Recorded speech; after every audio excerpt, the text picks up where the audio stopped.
عاقبة للمتقين والصلاة والسلام على سيدنا محمد الصادق الوعد الأمين.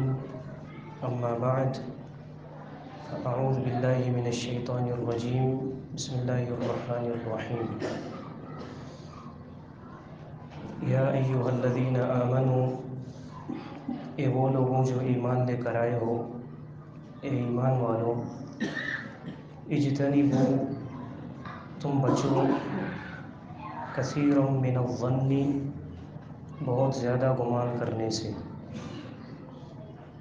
ان بے شک بعض الظن، بعض گمان، اثم، گناہ کا درجہ رکھتے ہیں،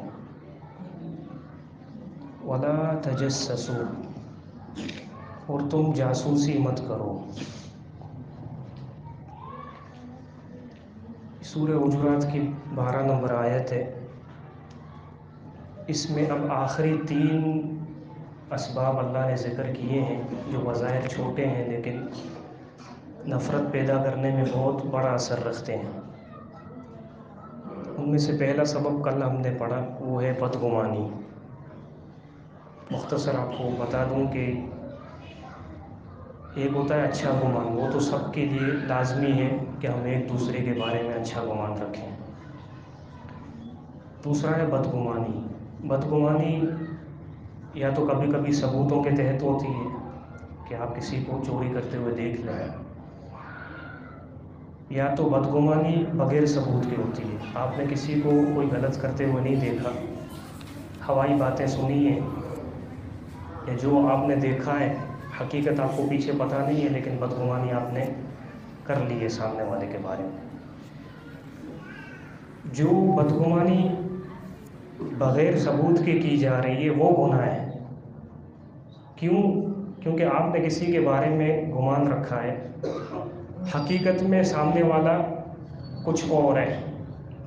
اس کا مطلب سچ یہ ہے کہ یہ اچھا ہے، میں نے گمان یہ رکھا کہ یہ برا ہے، تو سچ کے مقابلے میں نے جو سوچا ہے وہ جھوٹ سوچا ہے، اور جھوٹ گناہ ہے۔ یہ تو ہو گیا گناہ۔ بات سمجھ آ گئی کہ یار گناہ ہے تو اب اس کو چھوڑنا لازمی ہے۔ دوسرا بدگمانی وہ ہے جو ثبوتوں کے ساتھ ہوتی ہے۔ میں نے کسی کو دیکھا ہے، اس نے کوئی غلطی کی ہے، کوئی گناہ کیا ہے، کوئی ایسی بات کی ہے میرے بارے میں۔ اب یہ گناہ تو نہیں ہے لیکن اس سے بھی بچنا ہے۔ اجتنبوا کثیر من الظن، اس کو پالنا نہیں ہے، اس کو چھوڑ دینا ہے۔ وجہ کیا ہے؟ وجہ یہ ہے کہ اگر آپ کسی کے بارے میں بدگمانی ثبوت کے ساتھ یا بغیر ثبوت کے رکھیں گے، اس کو دفع نہیں کریں گے، تو لا محالہ آپ کے دل میں سامنے والے کے لیے نفرت آ جائے گی، آپ کو اچھا نہیں لگے گا۔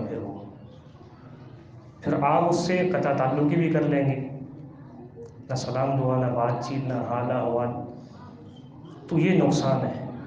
تو یہ نفرت کا سبب ہے یہ بدگمانی، اس لیے اللہ اس سے روک رہا ہے کہ بدگمانی کا نتیجہ کیا ہے؟ نفرت۔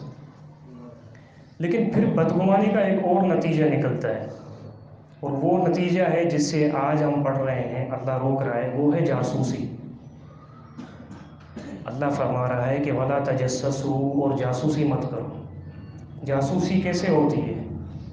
اس کے طریقے کیا ہیں؟ اس کے نقصان کیا ہیں؟ اس کی تعریف کیا ہے؟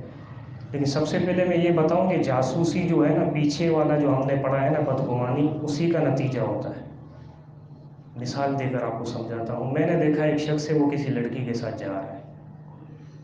اگر میں اس کے بارے میں دیکھ کر یہ سوچنا لگ جاؤں نا کہ یار لگتا ہے یہ غیر محرم عورت کے ساتھ جا رہا ہے، بدگمانی میں نے کی، پھر یہ بدگمانی مجھے دھکیلے گی جاسوسی کی طرف۔ اب میں جاسوسی کرنے لگ جاؤں گا کہ یہ کہاں جا رہا ہے، کس کے ساتھ جا رہا ہے، یہ لڑکی کون ہے اس کے ساتھ۔ تو بدگمانی کا نتیجہ جاسوسی ہے۔ پہلے تو اللہ روک رہا ہے کہ بدگمانی تمہیں کرنی ہی نہیں ہے، یہ گناہ ہے اگر بغیر ثبوت کے ہے۔ اگر ثبوت کے بھی بدگمانی آ جائے تو اس کو بھی ترک کر دو، کیونکہ نفرت پیدا ہوتی ہے اس سے۔ پھر بدگمانی کا دوسرا نتیجہ جو نکلتا ہے جاسوسی، اس سے بھی اللہ روک رہا ہے، یہ بھی نفرت کا مؤثر سبب ہے۔ جاسوسی کسے کہتے ہیں؟ جاسوسی کی تعریف کیا ہے؟ اس کا روٹ ورڈ جو ہے، یہ لفظ جس سے نکلا ہے، وہ ہے جیم اور ڈبل سین، جیم سین اور سین۔ اس کا معنی کیا ہے جاسوسی کا؟ اس کا مطلب یہ ہے کہ مخفی طور پر، چھپے انداز میں کسی کے باطنی چھپے ہوئے معاملات معلوم کرنا، یہ جاسوسی ہے۔ پھر سے میں دوہرا رہا ہوں، مخفی طور پر چھپے ہوئے انداز میں کسی کے باطنی اور چھپے ہوئے معاملات معلوم کرنا، یہ جاسوسی ہے۔ اس سے اللہ منع کر رہا ہے۔ اب اللہ نے یہ کہا ہے کہ وَلَا تَجَسَّسُوا، جاسوسی مت کرو۔ اللہ نے طریقے ذکر نہیں کیے، وَلَا تَجَسَّسُوا بِوَسِيلَةِ كَذَا وَكَذَا، فلاں فلاں طریقے سے جاسوسی مت کرو۔ اللہ نے طریقے ذکر نہیں کیے۔ اس کا مطلب یہ ہے کہ طریقہ کوئی بھی ہو سکتا ہے جاسوسی کا۔ میں آپ کے سامنے چند طریقے بتاتا ہوں۔ ایک طریقہ یہ ہے کہ بندہ خود چل کر کسی کے عیب معلوم کرے۔ جیسے ابھی میں نے آپ کو مثال دی، ایک شخص ہے، میں اس کو جانتا ہوں کہ بھائی یہ فلاں شخص ہے، یہ لڑکی کے ساتھ کہیں راستے میں جا رہا ہے۔ اب میں اس کے پیچھے پیچھے جاؤں کہ یہ کہاں جا رہا ہے، اس کو کہاں لے کے جا رہا ہے۔ پہلے تو میں یہ دیکھوں گا نا اس کی ماں ہے، ذہن میں یار اس کی ماں تو نہیں ہے، مر گئی، یار اس کی تو بہنیں بھی نہیں ہے، اس کا مطلب ہے کوئی ناجائز تعلق قائم کر کے لڑکی کے ساتھ جا رہا ہے۔ اب میں اس کے پیچھے پیچھے جاؤں، یہ جاسوسی ہے۔ چل کر بندہ دیکھے کہ فلاں کیا کر رہا ہے، یہ بھی جاسوسی ہے۔ دوسرا طریقہ یہ ہے کہ آپ چل کر تو نہیں جا رہے لیکن اسمارٹ ورک کر رہے ہیں، آپ بیٹھے بیٹھے جاسوسی کر رہے ہیں۔ کس طرح؟ آپ نے دیکھا وہ کوئی شخص لڑکی کو لے کر جا رہا ہے، آپ پیچھے نہیں گئے لیکن آپ اب اس پر ذہن چلا رہے ہیں، آپ سرچ کر رہے ہیں کہ اس کے گھر میں ماں ہے نہیں ہے، ارے ماں تو نہیں ہے، اس کی مر گئی ہے۔ اچھا ابھی سرچ کر رہے ہیں اس کی بہنیں ہیں کہ نہیں ہیں، بہنیں تو نہیں ہیں۔ پھر میں یہ سوچ لوں کہ ہاں اب کوئی غیر محرم عورت ہوگی، اس سے اس کے ناجائز تعلقات ہیں۔ یہ بیٹھے بیٹھے جاسوسی کر رہے ہیں، پیچھے نہیں گئے لیکن ذہن چلا رہا ہے، یہ بھی جاسوسی ہے۔ بھائی آپ نے کسی کو دیکھا ہے گناہ کرتے ہوئے، اس کو آپ چھوڑ دیں، اگر آپ میں ہمت ہے تو آپ جا کے اس کی اصلاح کریں اچھے انداز میں۔ اس طرح اگر آپ سرچنگ کریں گے کہ یہ کون ہے، اس کے ساتھ کہاں جا رہا ہے، کیوں جا رہا ہے، کس لیے جا رہا ہے، یہ جاسوسی ہے۔ یہ دوسرا طریقہ ہے۔ تیسرا طریقہ یہ بھی ہے کہ انٹرنیٹ کے ذریعے جاسوسی، جو ہم کرتے ہیں اکثر، فیک آئی ڈی بنائی لڑکی کے نام سے، لڑکے کے نام سے، اب سامنے والے کو جس کو ہم جانتے ہیں، لیکن بس مجھے یہ معلوم کرنا ہے کہ اس کے اندر کتنی گند بھری ہوئی ہے، میں نے فیک آئی ڈی بنائی، لڑکی بنائی، اب لڑکی بن کے سامنے والے سے میں گندی باتیں کر رہا ہوں، صرف یہ جاننے کے لیے کہ اس کے اندر کتنی گند بھری ہوئی ہے۔ یہ بھی جاسوسی ہے، کیونکہ جاسوسی کی تعریف میں نے آپ کو بتائی، مخفی طریقے سے کسی کے باطنی اور چھپے ہوئے معاملات پر اطلاع پانا، یہ جاسوسی ہے۔ تو یہ آپ جاسوسی کر رہے ہیں۔ یہ اکثر نوجوانوں میں ہوتا ہے، فیک آئی ڈی بنائی، دوستوں کو بیوقوف بنا رہے ہیں، گندی باتیں کر رہے ہیں تاکہ یہ پتہ چلے کہ میرے دوستوں میں سے کون جو ہے وہ پہلے نمبر پر ہے گندگی میں، لیکن وہ یہ نہیں دیکھ رہا کہ میں کتنی بڑی گندگی کر رہا ہوں، اللہ کے حکم کی خلاف ورزی کر رہا ہوں، یہ بھی جاسوسی ہے۔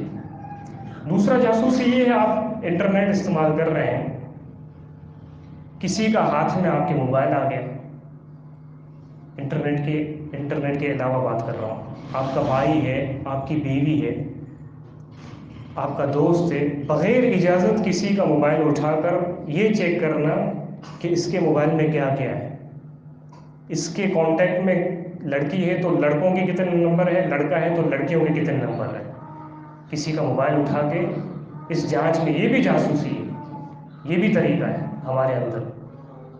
دوسرا یہ بھی جاسوسی ہے کہ کسی کی آئی ڈی میں گھس کر یہ معلوم کرنا کہ اس نے کون کون سی پوسٹ کی ہے، کون کون سے اسٹیٹس ڈالے ہیں، تاکہ یہ پتہ چلے کہ اس کا ذہنی لیول کیسا ہے، یہ سمجھدار ہے یا کم عقل ہے، یہ اچھے اخلاق والا ہے یا برے اخلاق والا ہے، کسی کی آئی ڈی میں جا کے گھس کر معلوم کرنا، یہ بھی جاسوسی ہے۔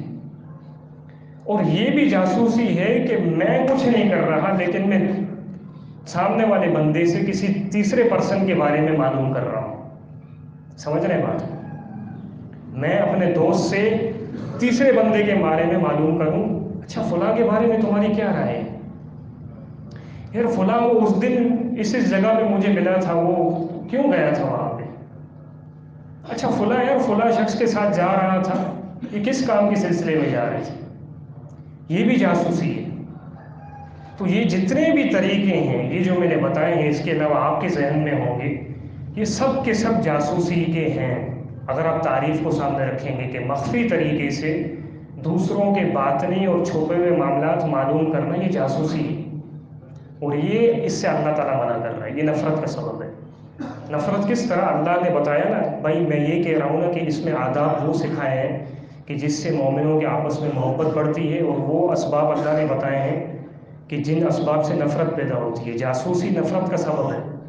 کس طرح؟ یہ جاسوسی کا نقصان ہے نفرت۔ میں اگر کسی کے پیچھے لگ جاؤں جاسوسی کر کے کسی بھی طریقے سے، جو میں نے آپ کو طریقے بتائے، اب مجھے آپ یہ بتائیں، سامنے والا جس کے پیچھے میں لگا ہوا ہوں وہ فرشتہ تو نہیں ہے کہ وہ گناہوں سے پاک ہو؟ لا محالہ آپ جاسوسی کریں گے، کوئی نہ کوئی غلطی اس کی سامنے آپ کے آئے گی۔ غلطی جب آ جائے گی تو آپ یہ ذہن بنا لیں گے کہ یار یہ تو گندا ہے، اس کے اندر تو یہ خرابی ہے۔ پھر کیا ہوگا؟ آپ کے ذہن دل میں نفرت آ جائے گی اس کے لیے۔ آگے آئے گی نا؟ نہیں آئے گی۔ تو اللہ اس لیے منع کر رہا ہے کہ جاسوسی مت کرو آپ۔ دوسرا یہ کہ آپ کسی کے پیچھے لگے ہوئے ہیں جاسوسی کرتے ہوئے کسی بھی طریقے سے، آپ کو سامنے والے کی غلطی کا پتہ چلے یا نہ چلے، اگر اس کو پتہ چل گیا نا کہ آپ اس کی جاسوسی کر رہے ہیں، تو اس کے دل میں آپ کے لیے نفرت آ جائے گی۔ تو ایسا کام کرو ہی مت کہ تمہارے دل میں یا سامنے والے کے دل میں نفرت آ جائے، یعنی جاسوسی بندہ چھوڑ دے اس کو۔ دوسرا طریقہ یہ بھی جاسوسی کا ہے کہ دو بندے بیٹھے ہوئے ہوں، آپ کان لگا کر ان کی باتیں سنیں کہ یہ کیا باتیں کر رہے ہیں، کس کے بارے میں کر رہے ہیں، کیا پلاننگ کر رہے ہیں، یہ بھی جاسوسی ہے۔ تو اگر سامنے والے کو پتہ چل گیا کہ آپ جاسوسی کر رہے ہیں، آپ کو اس کی غلطی پتہ چلے یا نہ چلے، اس کے دل میں آپ کے لیے نفرت آ جائے گی، کیونکہ یہ چیز فطرتی طور پر انسان کو اچھی نہیں لگتی کہ کوئی بندہ میرے باطنی معاملات کو جان لے۔ تو یہ ایک نقصان ہے جاسوسی کا۔ دوسرا ایک اضافی نقصان جاسوسی کا یہ ہے کہ بھائی، ہر بندے میں اچھائیاں بھی ہوتی ہیں، ہر بندے میں خرابیاں بھی ہوتی ہیں۔ دوسرے الفاظ میں، ہر بندہ ناکارہ بھی ہوتا ہے اور ہر بندے کے اندر کچھ صلاحیتیں بھی ہوتی ہیں۔ اگر آپ اس کی ناکارہ زندگی کو دیکھیں گے، جاسوسی کریں گے، ظاہر سی بات ہے آپ اس لیے جاسوسی کر رہے ہیں کہ اس کے اندر خرابی کیا ہے۔ جاسوسی کرنے کے بعد آپ کو اس کی خرابیاں معلوم ہوں گی، آپ اس کی خرابیوں کو دیکھ کر اس سے قطع تعلق ہی کر بیٹھیں گے، اس کے لیے نفرت آ جائے گی۔ تو جس کے لیے نفرت ہے اس سے بندہ تعلق تو نہیں رکھتا، تو آپ اس سے جب قطع تعلق ہی کریں گے تو اس بندے کے اندر جو صلاحیتیں ہیں نا، اس سے آپ محروم ہو جائیں گے۔ نہیں سمجھے آپ بات؟ اس طرح مثال کے طور پر کسی کو اللہ تعالیٰ نے بہادری کا ملکہ دیا ہے، شجاعت، دلیری ایک صلاحیت ہے۔ مثال کے طور پر ماحول بن گیا جہاد کا۔ اب ایک شخص وہ ہے جو بڑا بہادر ہے، لیکن وہ گناہوں میں لت پت ہے، چھپے ہوئے، کیونکہ میں نے اس کی جاسوسی کی تو وہ بڑا ہی گندا ہے اندر سے۔ اب جہاد کا مارکا گرم ہو گیا، اب اس بندے میں صلاحیت ہے بہادری کی، لیکن میں اس کا یہ پہلو دیکھ رہا ہوں کہ نہیں بھائی، میں نے تو اس کو فلاں گناہ کرتے ہوئے دیکھا ہے، یہ تو اس طریقے سے جو اندر سے گندا ہے، لت پت ہے گناہوں میں، ہمیں اس کی کوئی ضرورت نہیں ہے۔ تو یہ جاسوسی کا نقصان ہے۔ اگر ہم جاسوسی کریں گے، دوسروں کی گناہوں پر اطلاع پائیں گے، تو اس بندے کے اندر جو صلاحیت والا پہلو ہے، اس صلاحیت سے ہم سب محروم ہو جائیں گے۔ اسی طرح مثال کے طور پر کسی کو علم دیا ہے اللہ نے، اگر ہم جاسوسی میں لگ جائیں گے، اس کے اندر کیا کیا خرابی ہے، کیا کیا کوتاہیاں ہیں، تو ظاہر سی بات ہے ایک دو تو ہتھے لگے گی نا، ہتھے چڑھے گی اس کی غلطی، تو اس غلطی کی بنا پر ہمارے دل میں نفرت آ جائے گی، نفرت آ جائے گی تو اس کے علم سے ہم فائدہ حاصل کرنے سے محروم ہو جائیں گے۔ اسی طرح بہت سی صلاحیتیں ہوتی ہیں، کوئی ڈاکٹر بن گیا، اگر کسی میں خرابی آ گئی، یار یہ تو گندا ہے، اس کے اندر تو یہ ذاتی افعال ہے برے، پھر اس کی جو صلاحیت ہے جس سے بہت سے لوگوں کو فائدہ پہنچ سکتا ہے، اس سے ہم محروم ہو جائیں گے۔ یہ جاسوسی کا نقصان ہے، اور یہ بدگمانی کا بھی نقصان ہے، یہ مشترکہ نقصان ہے بدگمانی کا اور جاسوسی کا۔ تیسرا جو نقصان ہے جاسوسی کا، جو بندے کو لاحق ہوتا ہے، بندے کو پہنچتا ہے، جو جاسوسی کرنے والا ہوتا ہے، وہ بڑا ہی خطرناک نقصان ہے۔ اللہ تعالیٰ ہمیں ایسے گندے افعال سے محفوظ رکھے۔ رسول اللہ صلی اللہ علیہ وسلم کا فرمان ہے، ترمذی میں حدیث ہے، آپ نے فرمایا کہ لا تتبعوا عورات المسلمین، مسلمانوں کے عیبوں کے پیچھے مت پڑو، یعنی جاسوسی مت کرو، دوسروں کے باطنی اور چھپے ہوئے معاملات کیا ہیں اس کے پیچھے مت پڑو۔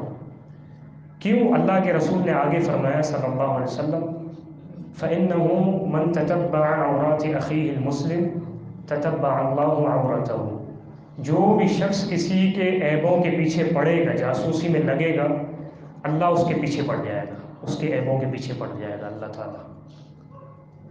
اور جس کے عیبوں کے پیچھے اللہ پڑ گیا، جس کی باطنی زندگی کے پیچھے اللہ پڑ گیا، وہ اللہ جس نے آج تک اس کی باطنی زندگی میں پردہ رکھا ہوا تھا، یفضحہ ولو فی جوف رحلہ، اللہ تعالیٰ اس کو اس کے گھر میں ہی ذلیل کر دے گا۔ معاشرے میں تو بات کی بات ہے، وہ گھر جس میں وہ اپنے آپ کو سیف سمجھتا ہے کہ گھر میں وہ پتہ نہیں کیا کیا اس کی برائیاں ہیں، باہر لوگوں کے سامنے وہ حاجی صاحب ہے، جہاں پہ وہ اپنے آپ کو سیکیور سمجھ رہا ہے، اللہ تعالیٰ اس بندے کو جو جاسوسی کرتا ہے، لوگوں کے عیبوں کے پیچھے پڑتا ہے، اللہ تعالیٰ اس کو گھر میں ہی ذلیل کر دے گا۔ جب گھر میں ذلیل ہو گیا تو باہر وہ کیسے منہ دکھائے گا لوگوں کو؟ تو یہ بڑا ہی خطرناک نقصان ہے جاسوسی کا، لوگوں کے گناہوں کے پیچھے پڑ جانا، لوگوں کے ٹوہ میں لگ جانا، ان کے معاملات کو ٹٹولنا شروع کر دینا، یہ بڑا ہی گندا فعل ہے۔ اس سے اللہ نے منع کیا ہے۔ کیوں منع کیا ہے؟ کہ اس سے نفرت پیدا ہوتی ہے۔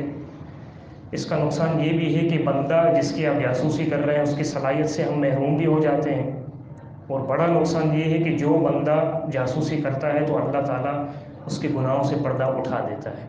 تو اس کا مطلب جاسوسی وہ عمل ہے کہ جس عمل کی بنا پر لوگ دنیا میں ذلیل ہوتے ہیں۔ بندہ کس طرح ذلیل ہوتا ہے پتہ ہے آپ کو؟ گناہ تین موضوعات سے بندہ لوگوں کے نظروں میں ذلیل ہوتا ہے، اس کے گناہ سب کے سامنے آ جاتے ہیں۔ پہلی وجہ تو یہ ہے کہ بندہ کثرت سے گناہ کرے، ایک گناہ بار بار کرے، کبھی نہ کبھی اللہ تعالیٰ اس کو لوگوں کے سامنے لے آتا ہے۔ دوسرا کہ ایک بندہ جس کو کسی کے گناہ کا پتہ چل گیا اور اس نے دوسروں کو بتا دیا، پردہ فاش کر دیا، تو اللہ اس کے گناہ پر جس نے پردہ رکھا ہوا تھا اس پردے کو فاش کر دیتا ہے۔ تیسرا یہ ہے کہ آپ کسی کے پیچھے لگ جائیں، ابھی تک آپ نے کسی کو بتایا نہیں ہے کہ یہ فلاں کیسا ہے، صرف لگے ہوئے ہیں تلاش کرنے میں کہ سامنے والے میں کتنی برائیاں ہیں، تو یہ بھی وہ سبب ہے کہ جس سبب پر اللہ تعالیٰ بندوں کو دنیا میں رسوا کرتا ہے۔ ورنہ اللہ تعالیٰ ظالم نہیں ہے، اللہ کی رحمت اتنی وسیع ہے کہ اللہ بندہ جتنے بھی گناہ کرے، جتنے بھی گناہ غلطی سے ہو جائے، جان بوجھ کر نہیں، تو اللہ تعالیٰ اس کے گناہوں پر پردہ بھی رکھتا ہے اور قیامت کے دن بھی پردہ رکھتا ہے اور بندے کو معاف کر دیتا ہے۔